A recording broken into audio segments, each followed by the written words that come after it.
know something, Disney princesses, who I will definitely be doing a series on at some point? One video for each of you.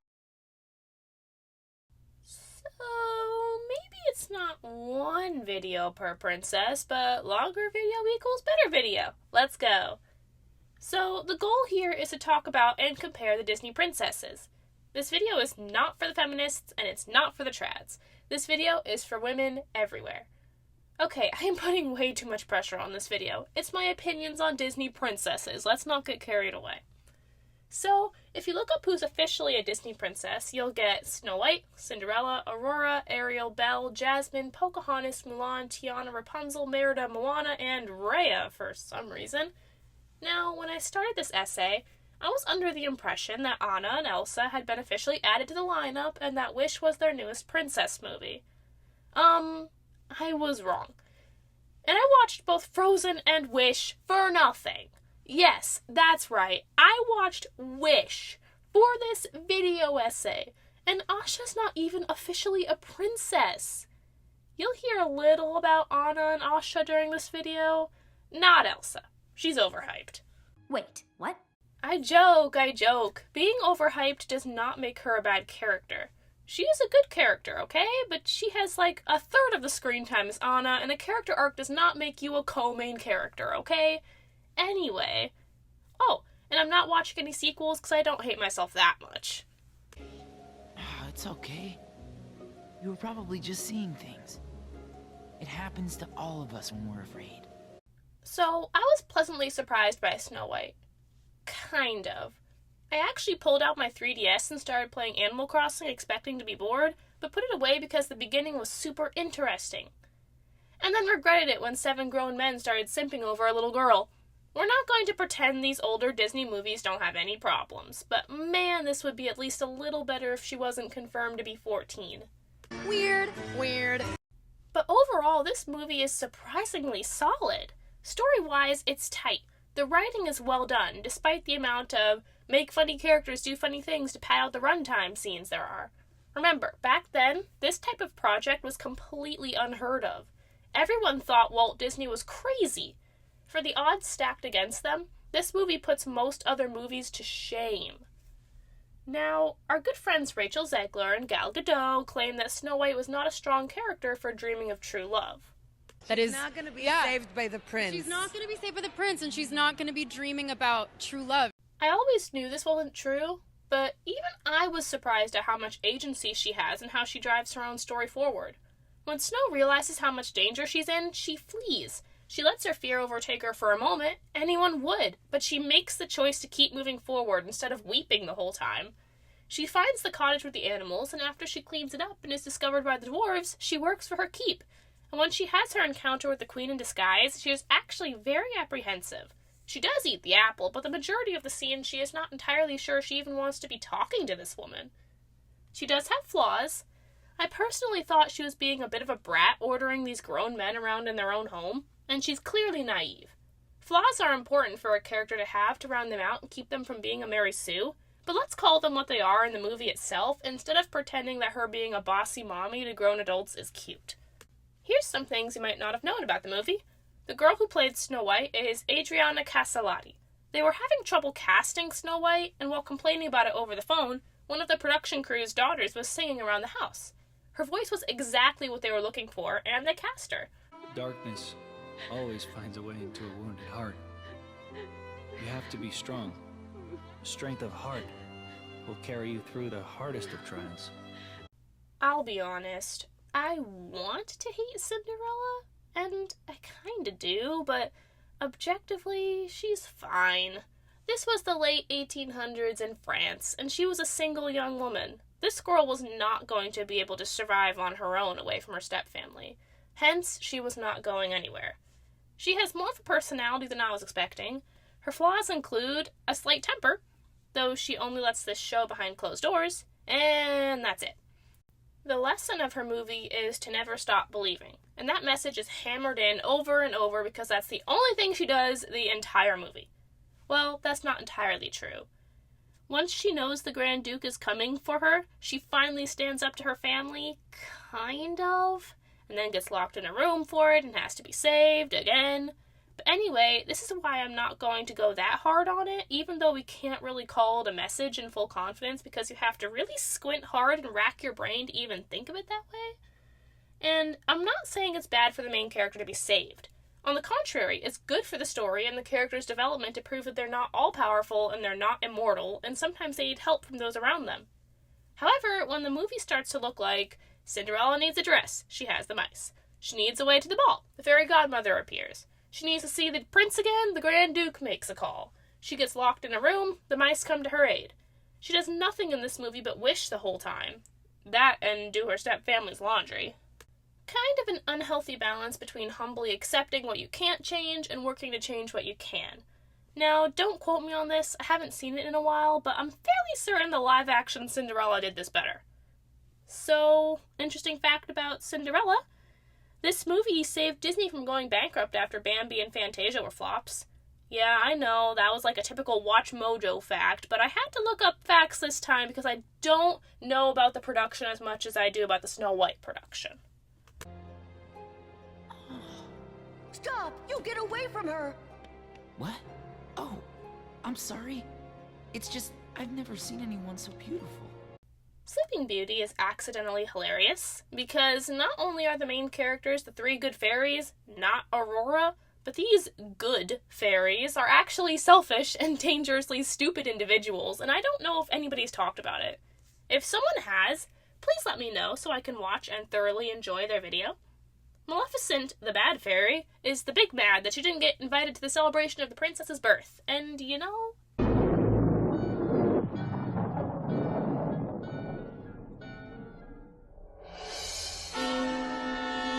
I wouldn't have wanted to invite her either. She curses the baby to die when she's 16 and just leaves. Two of the three good fairies had also given her gifts beforehand, gifts of beauty and song. You know, because she was gonna grow up ugly and with the voice of a toad if they didn't. So since the last good fairy has a gift of her own left to give, she says that she won't die, just sleep, and true love's kiss can wake her up. They decide to convince her parents to let them take her into the woods and raise her as their own. Even though Maleficent had given no indication that she was going to hunt this child down to kill her early, I mean, by context of the movie, it does seem like she wanted to do this, but she didn't give much indication that she was going to do that at the party. I have half a mind that these fairies just wanted a kid. They proceeded to gain no household skills whatsoever in the 16-year time jump that then occurs. It's a miracle Aurora's still alive. And they also keep the girl from meeting anyone, because it's not like she needs a true love's kiss to awaken from the curse Maleficent put on her or anything. On the night of her 16th birthday, they completely shatter her hopes and dreams of seeing this one guy she met in the forest and hung out with for like 5 minutes, and take her back to the palace. What do you think happens? She gets her finger pricked. If they had waited 12 more hours, then they would have been in the clear. To cover up their crime, to keep the kingdom from being heartbroken at the princess falling to the curse, they put everyone else to sleep too. It's not like they had a plan to wake her up until after they did the whole spell thing.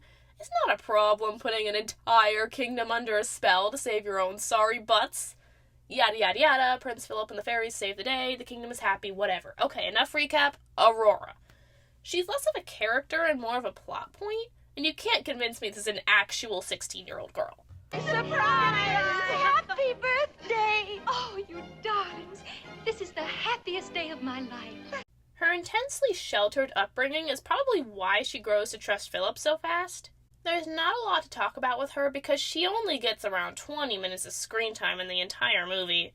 I suppose being an only child in a house with 3 incompetent fairies in disguise would make one grow up fast, but at the same time, she is still more immature than Cinderella. Is Cinderella older? Just watch the live-action Maleficent, it's so much better. Did you know that Mary Costa, Aurora's voice actress, ended up becoming an opera singer after this movie? Walt Disney had been dreaming of a chance to bring the Sleeping Beauty story to life for years, but it was a box office bomb that made the company scared of princess movies until The Little Mermaid and the Disney Renaissance. If you can travel to other worlds, maybe I can too. So many places I want to see. I know I'll get there someday. I'll find a way, somehow. So, I'm not the only one who doesn't like Ariel, right? I love her voice. She's very pretty, but she's also stupid and rather selfish. What type of message is it that 16-year-olds know what's best? Yes, not all humans were bad, and she happened to find one of the good ones, but what if she didn't? She was willing to abandon her family and home for a life she knew nothing about, and married a guy she knew for 3 days. Hey, it's a step up from 5 minutes like our previous heroine, but still. Ariel goes through her entire movie and learns nothing. She caused all the problems, fixed none of them, and then gets rewarded for her trouble. Now, for the billionth time, it's not bad for characters to have flaws. It's crucial for the functioning of the story as a whole. However, it must be clear that these are flaws, and that the characters learn from them at the end. Ariel disobeying her father to go to the surface is a flaw, since she has no heroic reason to do so outside of sheer curiosity. Ariel giving up her tail for legs was not smart, and her father losing his crown to Ursula was her fault, but she doesn't say sorry or learn anything. Now, I'm not saying this idea as a whole couldn't work. Make her older, give her previous real human experience to go off of, and raise the stakes to preventing a mermaid-human war or something. It can't just be one girl's naive desire to give everything up for a world she only knows through trinkets. I'm sorry, you can disagree, it's fine, I don't care anymore. I don't know, am I missing something here? Why are Disney's heroines' flaws always being rebranded as virtues? Not saying these girls are all irredeemably flawed individuals, but Snow White is bossy, Cinderella can't stand up for herself, Aurora is naive, and Ariel is entitled. I'm tired of talking about her. There are good things here, and it's a delicate balance, but I think Ariel tipped it too far to the wrong side.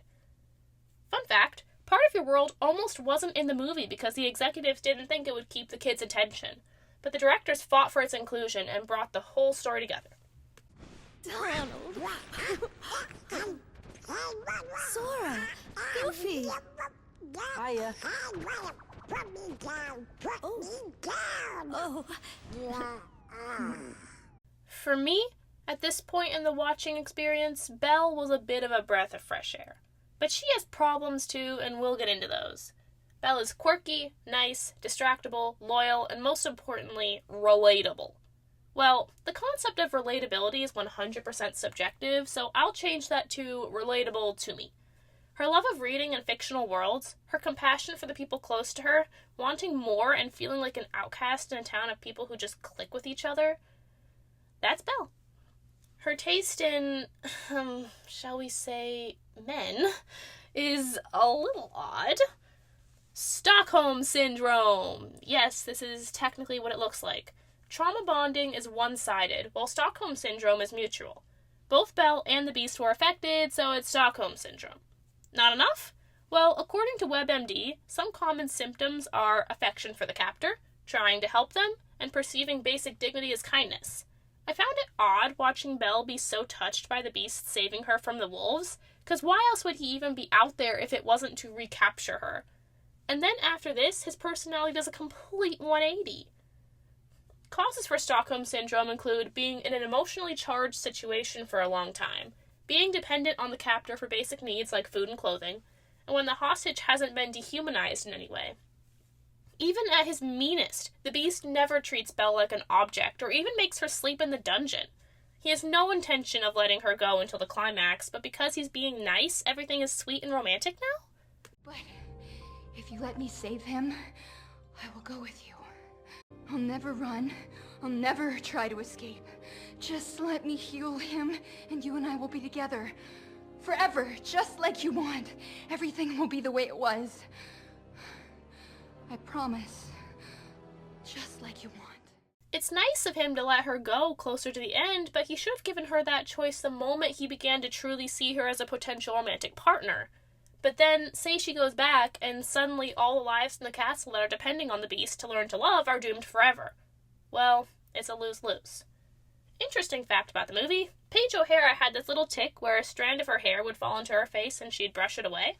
So that's where they got the idea for it to happen to Belle too. Allow me to find you more suitable company, my dear princess. These little rats won't do, you see. Jasmine, run!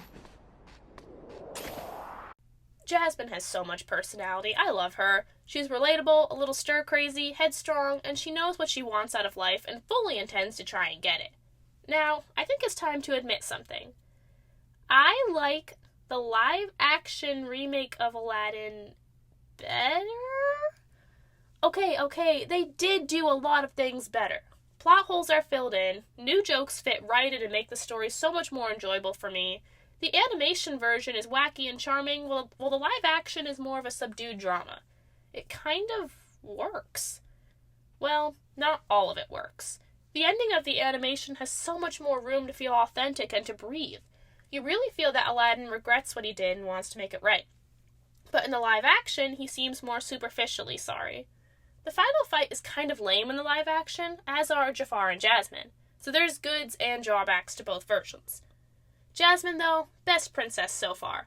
I'm gonna go a step further and say that I wasn't the biggest fan of the animated Aladdin now that I've seen it all the way through, but that last 30 minutes or so, plus Jasmine, made the experience so much more enjoyable for me. Interesting facts about the movie. One of the original lines for the song Arabian Nights was a lot darker and kind of offensive, and no one liked it, so they changed it. It's commonly believed that the original story of Aladdin came from 1001 Nights. The overarching story is of a woman who marries a king who has a reputation for marrying women and then kills them the next morning. The woman finds a way to save her life by telling her husband a story every night, but ending it on a dramatic cliffhanger, so he'd let her live one more day to finish the tale. By the time she refused to tell him more stories, he was so in love with her that he couldn't bear to kill her anymore. One of the stories told was the story of Aladdin. What kind of a princess are you? Long ago, in the Native American tribe known as the Powhatans, a little girl was born to the chief. Her name was Matoka, though most knew her by the nickname Pocahontas. She was a headstrong, playful child and a favorite of her father. When she was between the ages of 10 and 12, a man by the name of John Smith was captured by her tribe. Some would say she risked her life to save his, others are of the opinion that John just misunderstood a ritual. But one thing is for sure, these two were connected somehow. Not romantically, but mutual respect or friendship at least, or perhaps even somewhat of a familial bond. The Powhatans and the American settlers were on shaky terms over the years that Pocahontas grew up. There were good moments, but also a lot of growing frustration between both sides. It's widely believed Pocahontas married a man with higher status in the Powhatan armed forces named Kocoum, and they had a child together. But this was not what life had in store for Matoka. In an effort to have an advantage over the Powhatan tribe, Captain Samuel Agrawal organized the kidnapping of the young woman, who was sent off to England with false promises of only being there for a short time. Now, she must have been very tenacious, for she not only survived in England, but built a whole new life for herself and was regarded very highly. She was not a damsel, even though the circumstances of her residency in Europe were cruel and unjust. She married John Rolfe and had another child. At the age of 21, however, she died of an illness. What illness? No one can quite agree. She was buried in England, and quite a few countries and a state park in Virginia are named to commemorate her. Her story is a tragedy, an unjust situation, and yes, also a demonstration of true strength when life is unfair. So tell me, what was Disney thinking? They aged up Pocahontas so she could have a love story with John Smith, which is just disgusting to think about. They made her first husband into the cliche, "But Daddy, I don't love him" character. The ending where John offers Pocahontas to come back with him? I've seen this once before when I was a kid, so I knew she didn't. Plus, Pocahontas 2 exists for a reason. But wow, did it feel disrespectful, at best, to the fact that she was kidnapped later in life. If you put this in a vacuum, and pretend she's a completely fictional character, Pocahontas as a movie is fine. She drives her story well, is likable, and isn't perfect. The animation is gorgeous, like wasted on a bad film level gorgeous. You know Aladdin had a disclaimer about cultural stereotypes before it, but there was nothing in front of Pocahontas? I'd argue this movie has more offensive content in it than Aladdin.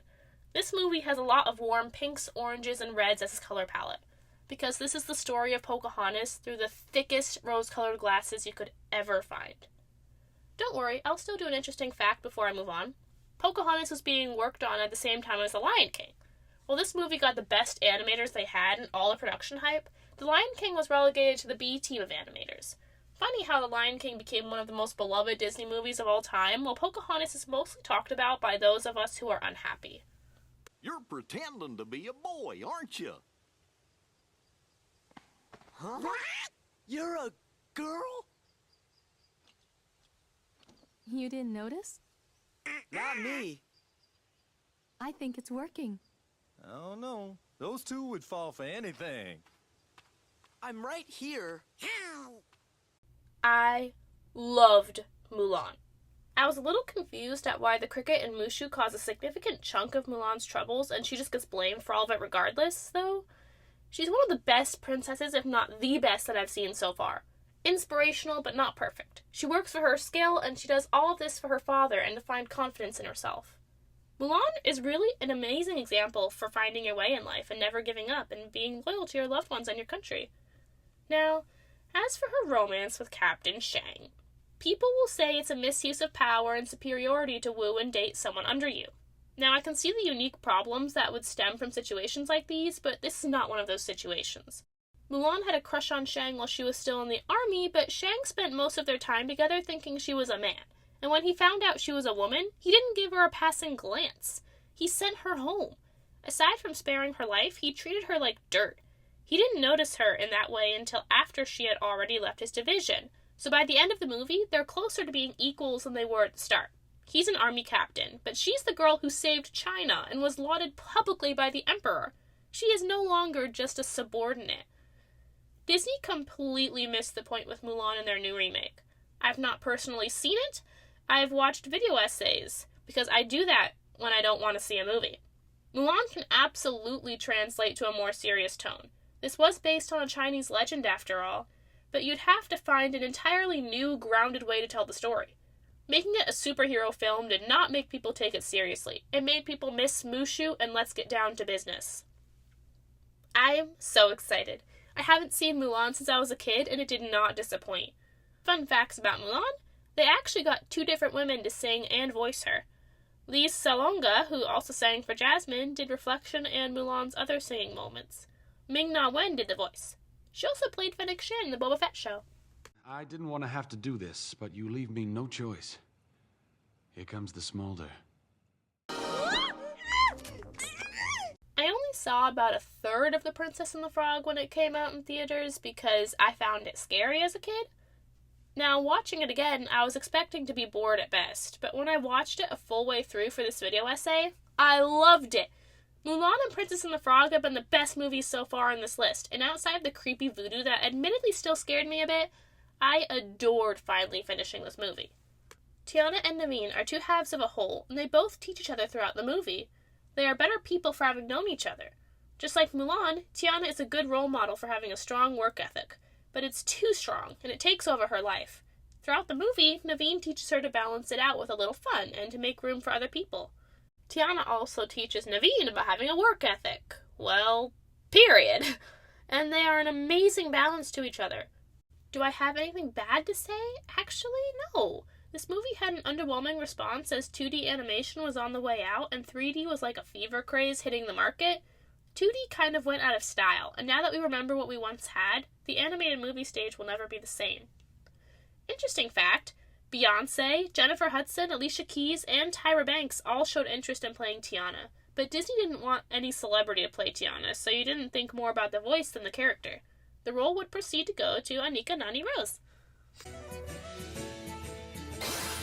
Tangled is probably one of the best Disney princess movies to date. Snow White through Pocahontas, I've been crawling over the finish line for each of these movies, but ever since Mulan, I think we've been hitting a breakthrough with these princess films. At this point in time, Rapunzel was a unique character. She's more similar to Mulan, Belle, and Jasmine, but with some extra quirkiness and sugar sweetness. Rapunzel's a textbook sheltered kid. Trusting, jumpy, easily excitable. She's literally a ray of sunshine. Everyone who meets her likes her.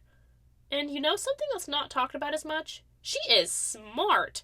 She's charted stars. She can sense that Flynn likes her before he probably even knows. She's taught herself so many skills, and she figures out she's a lost princess all on her own. It's like a frying pan to the face every time Mother Gothel tries to tell her she's naive, or dumb.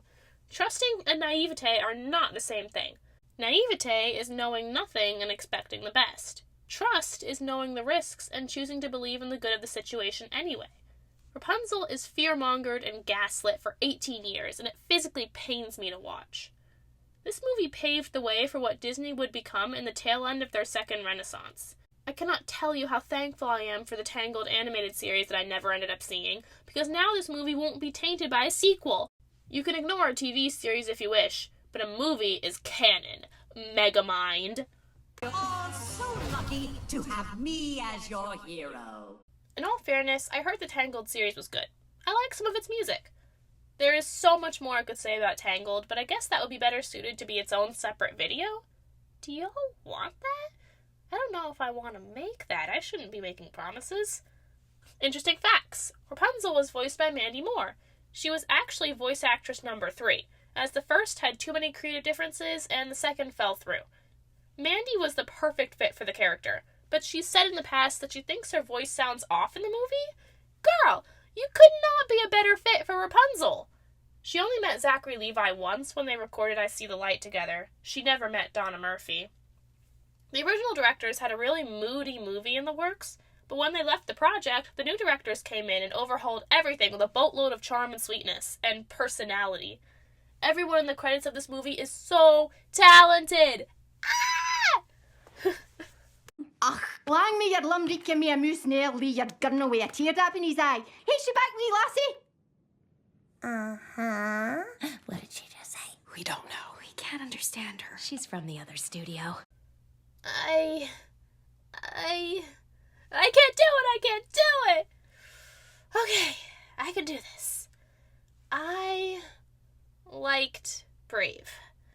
If you remember from my Equestria Girls video, I had to admit that Rainbow Rocks was actually good, a movie my younger self hated very much. This is the exact same situation. I hated Brave. I was an anti-Brave stan. I saw Merida like I see Ariel, an entitled brat who doesn't learn anything by the end of her movie. Well, I was wrong. Merida is a tomboyish, fiery redhead trying to be pushed into the mold of a meek and mild princess. It was never going to happen. She and her mother don't really take the time to understand each other's points of view.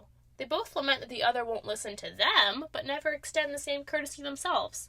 Everything comes to a breaking point when Merida is to be betrothed, and she's willing to drug her mother on a magic spell to change her mind. Needless to say, this is what turns her into a bear. I will admit that Merida's side of learning her lesson is done a little sloppily. Sloppy enough for me to believe that she didn't learn anything for years after the movie came out, but you can see the intentions were there. The scene that I really loved is what sets Merida's character climax apart from Ariel's or live-action Aladdin's. As far as she knows, her mother just died right in front of her eyes, and it's her fault. She knows it's her fault. She breaks down. She knows exactly what she's done, and she actually feels the weight of it. I buy her repentance so much more than Ariel's. I get why people don't like this movie, because I didn't, but I think I'm switching sides now. Sure, it's not a Tangled or a Mulan level story, but it's got so much heart. A character that I actually really liked, and a message that resonated with me. Ugh, yes, okay, Brave is good. Now leave me alone. Fun fact, they had to create a whole new technology to give Merida curly hair. Ariel and Boo from Monsters, Inc. were also supposed to have curly hair, but they just couldn't pull it off yet. Another fun fact, if you don't count The Good Dinosaur, the Pixar theory starts and ends with Brave, as according to the theory, Boo travels through time to find Sully, but instead of the distant future of the monster world, she ends up in the distant past of Brave instead. It's just like when Riku disappeared. He thought he had to push me away to protect me. Maybe Elsa's the same. If anyone can help her, it's you. Huh? Thanks.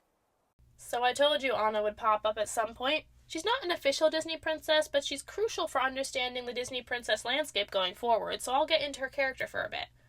A lot of people will say Anna and Rapunzel are too similar, but as I was watching Frozen over again, I couldn't help but think, these girls cannot be any more different. Okay, that's a bit of an exaggeration, but they are actually quite different. If you remember from my Rapunzel segment, I went into the differences between naivete and just being trusting. Rapunzel is trusting. Anna is just plain naive. Tonight was my fault. I pushed her, so I'm the one that needs to go after her. You can't marry a man you just met. You can if it's true love. Anna's memory of Elsa's powers was taken from her after the blow to her head, and despite knowing very little about her sister except that she is easily pushed over the edge, she was not concerned at all about going to go talk to her. She rode out into the snow by herself with nothing but a thin cloak and a horse. If Kristoff hadn't turned up at the same shop at the same time, she wouldn't have made it. Anna has a friendly, extroverted demeanor, and she's really suffered from being stuck in the castle for so long with no peers for company. Her naive and eccentric behavior was bred by her situation. She's so desperate for love that she accepts a proposal of marriage on her first night out of her shell. Anna has a bit more of a brazenly comedic personality than Rapunzel did, which is another thing that differentiates the two. They're both quirky and sheltered, but they're still incredibly different people. But Anna and Rapunzel being more different than you remember doesn't mean that something was beginning to happen with these characters that would strongly affect Disney movies going forward. Moana desperately wants to get off her island to explore the world. The same dreams that Sora, Riku, and Kairi had on Destiny Islands. Moana then leaves her island because of a darkness beginning to take over. Sound familiar? And then to top it all off, Moana's entire purpose during the plot is to also return the heart of Te Fiti. And I mean, come on, return the heart. Moana isn't quite the same as the other quirky princesses, of course, but her vibe was objectively similar to Rapunzel and Anna. She didn't have that same sheltered awkwardness because she didn't grow up secluded from others, but you could really see the type of protagonist humor they were trying to lean into. And normally I wouldn't mind, but I had just watched Frozen a couple nights ago. Now, I'm of the opinion that even with the quirky humor, these are by no means the exact same character. Rapunzel is sweet and smart, Anna is naive and funny, and Moana is... Okay, fine, I see the problem. I can't find anything to say about Moana that I couldn't also say about Rapunzel or Anna, and it bugs me because that doesn't make her a bad character, but it's hard when you can't really differentiate her from the other princesses. I could say she's driven, but every princess is, except maybe Cinderella and Aurora. I could say she's empathetic, but so is Rapunzel. She's a good leader, but so is Anna. But I refuse to hate her in any way. Moana is a good character, she really is, and her movie is great. In order to save her people and her island, she answers the call of the sea to find Maui, make him board her boat, sail across the ocean, and return the heart of Te Fiti. I especially appreciate that she wasn't immediately a sailing prodigy despite the lack of practice. I feel if this movie had been made within the last few years, though, she would have just been perfect, and Maui would have been an idiot who couldn't do anything. Makes me shiver for the live action that I can only imagine will look like one of those fake concept trailers people make to scam others into giving them views. Rest in peace, Dislike Button. This is what we've succumbed to without you. There is something neat I heard somewhere about this movie, Tangled and Frozen being somewhat of a themal trilogy. Tangled is the beauty of romantic love, Frozen is the beauty of familial love, and Moana is the beauty of the love of friendship. I've been waiting 4 segments to tell you all that. Anyway, interesting fact, Moana was originally supposed to sing You're Welcome as a pep talk for a depressed shell of his former self version of Maui, but they decided it fit better to just amp up Maui's confidence and have him sing it instead. So I have made the decision to trust you. A horrible decision, Raya. Raya disappoints me. The world building is fantastic. The area, the tribes, the Droon, the dragons, this would have made a great Disney Plus show. It would really give them a chance to explore everything they had come up with. The characters could have been something special. Maybe there's an exception for the Con Baby. Even Newmari, who is one of my least favorite fictional characters ever written, could have been, well, okay. But this movie, its plot, its stupid message is awful. Newmari! What will you learn? What will you learn? That your actions have consequences! This movie is about trust. But it needed like 3 more drafts at least to fix how awful and dangerous this message becomes in the movie. It's not trust others, it's trust the girl who has never done anything of significance to help you and has only ever hurt you every step of the way. Trust the girl with the loaded crossbow who is tightening her grip on the trigger. The one time, aside from the beginning, where anyone is punished for trusting rashly is when Sisu trusts an old woman in the tribe known for a high crime rate. This moment is brushed off and forgotten rather quickly, however, and Sisu learns nothing the whole time, even when she's shot in the heart. Just gotta trust, y'all. People are only mean because they don't trust each other. No one was mean in Kumandra. Which I don't like, by the way. We have different cultures and countries because, well, the real reason is so no one group has ultimate power, but my favorite reason is to keep life interesting. How are we supposed to learn from and enjoy other cultures if everyone's in a bland gray mush of a singular one? Raya herself is a fine character. I like her, But just like Belle, I can't like her completely because something significant about her is holding me back. With Belle, it was the Stockholm Syndrome. With Rhea, it's her giving in to Sisu's trust preaching by the end of the movie. Speaking of the ending, you know Numari's sacrifice was no sacrifice, right? Whether she thought of Rhea or not, the fact of the matter is she kinda needed to survive. And that was her best bet, repairing the Dragon Gem. I feel nothing but mild amusement. Though that silence before the gem revives is very effective filmmaking. Ugh, this movie could be good, but it's really not. Rhea is quirky, yes, but she leans more on the snarky side, which makes her different enough from the quirky heroines before her. Fact of the segment, this movie was based after a mesh of Southeastern Asian cultures. This kind of turned people off because they'd much rather have a singular culture explored really well than a picked-over, meshed-together Frankenstein culture. What's happening with the Disney heroines now? Encanto and Wish, though not Disney princess movies, have been keeping this trend of the quirky heroine going. Asha and Mirabelle are a lot like Princess Anna. They're not just quirky, they are brazenly so. And the only thing that really differentiates the two from each other is that Asha is a little less emotionally mature than Mirabelle, in my opinion. Side point, some say Magnifico is completely in the right and Asha is completely in the wrong. I don't think either is quite true. I just think both sides bring up valid points, and the rules of this kingdom create a no-win situation. There's nothing wrong with the quirky main characters, but all of the humor is starting to get repetitive. Wish could have had a jaw-dropping story with amazing characters that would have kept people talking for months, but instead the executives wanted a safe bet. I dare them to release the entire storyboard original concept. Someone please risk your job and leak it.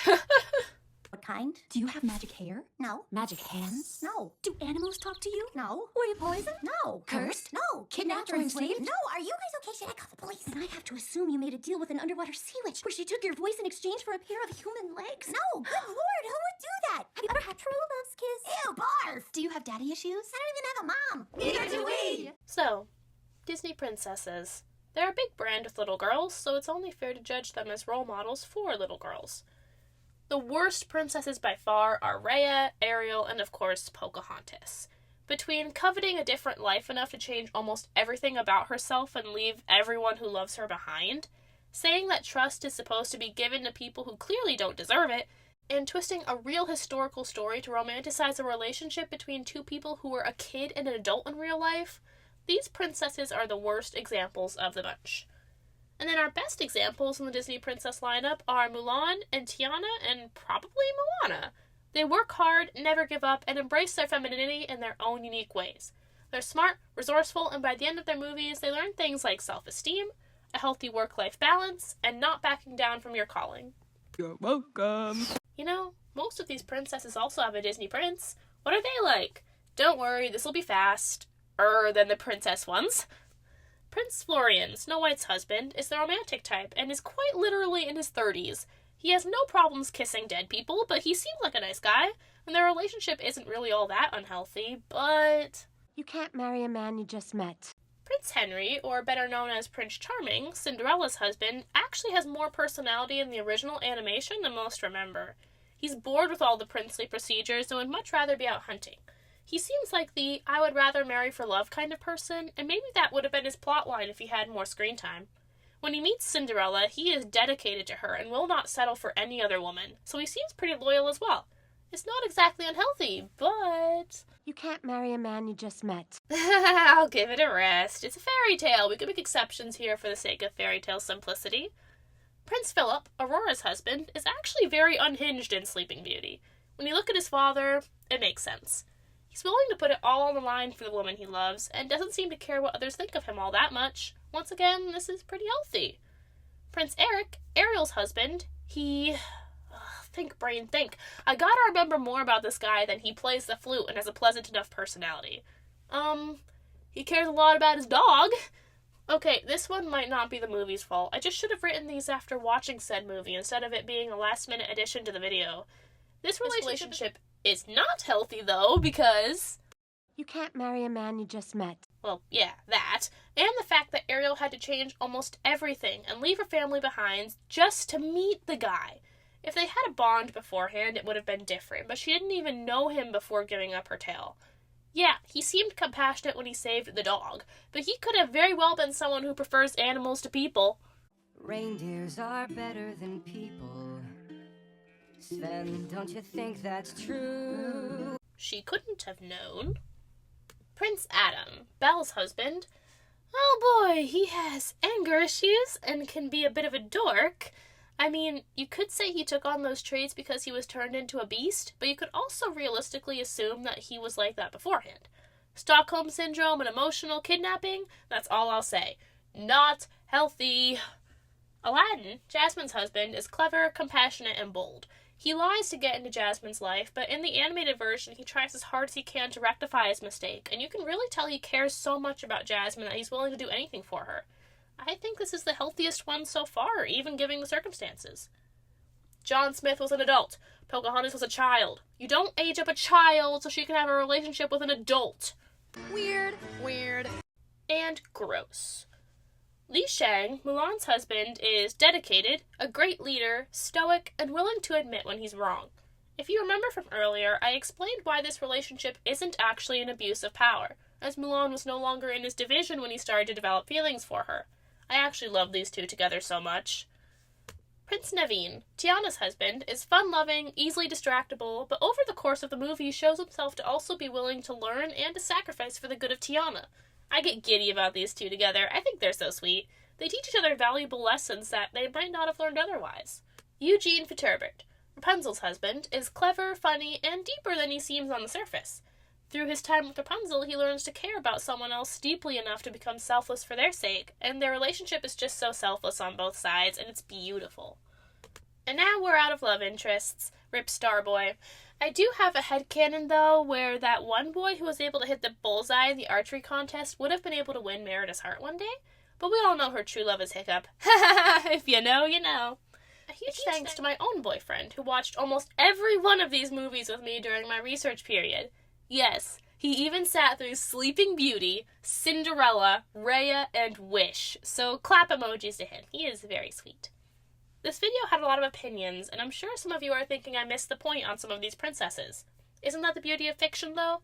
It means something different to everybody. Except for Raya and Pocahontas, though, those were objectively harmful in their own special ways.